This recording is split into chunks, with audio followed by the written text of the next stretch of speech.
Hour. We're joined now by David Dezso, the founder and CEO at Banyan Risk Group. David's also a former Green Beret, and it's good to see you. Haven't had you on in a while. As we look at these, not only the Houthi strikes, but anticipate what might happen from the U.S. after, as Kelly says, the Jordan attack.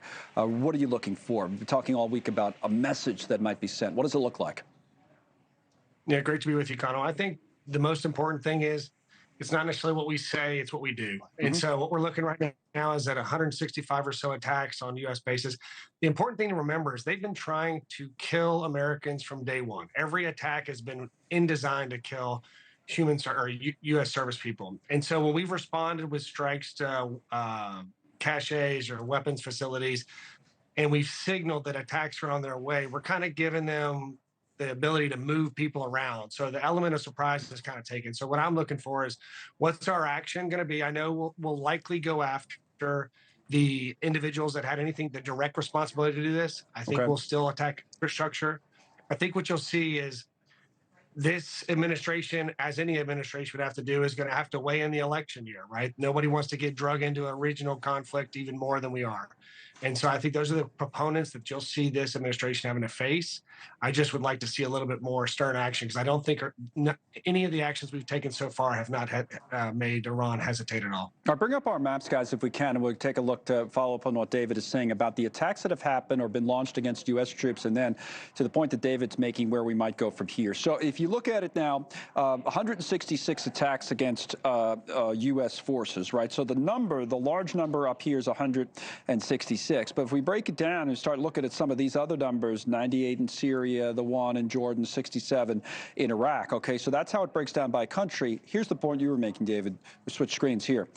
Who are we going after? These, some there's faces, some there's not. But whether it's Lebanon, Iraq, Iran, the two groups in Gaza where we have Islamic Jihad listed along with Hamas and, of course, the Houthis in Yemen. So do you target one of these groups, or is there any chance that the target is inside of Iran?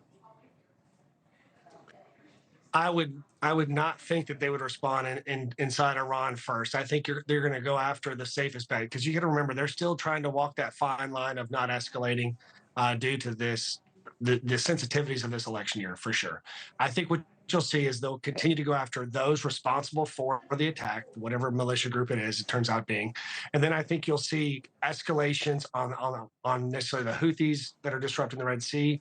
And I think you'll see leadership targeted as well. But I really would be surprised if they went inside Iran.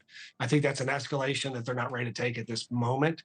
I think the reality is, though, the challenges are the more we wait and hesitate, the more these proxy groups get emboldened, right? Houthis and Hamas, they're gaining traction. They're solid together. They are disrupting the Red Sea dramatically. And so the longer it takes for us to react, the more emboldened and their recruiting efforts for their own soldiers are even getting better. So I think that's the challenge they face here.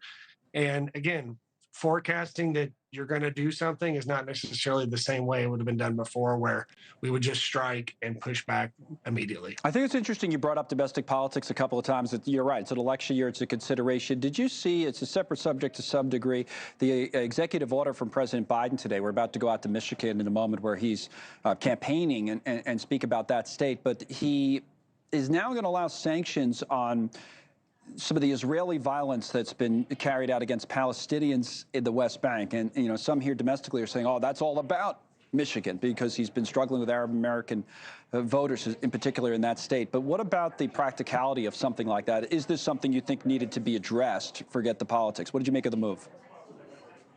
I think he needs the authorities. That's why he did it, to put sanctions on those individuals for creating more violence that hurt the two-state solution. Yeah. It also allows a little bit more pressure for Netanyahu to push for more peace there amongst those Israeli settlers. I mean, I do think that's the component there. The two-state solution is what the Biden administration's been after.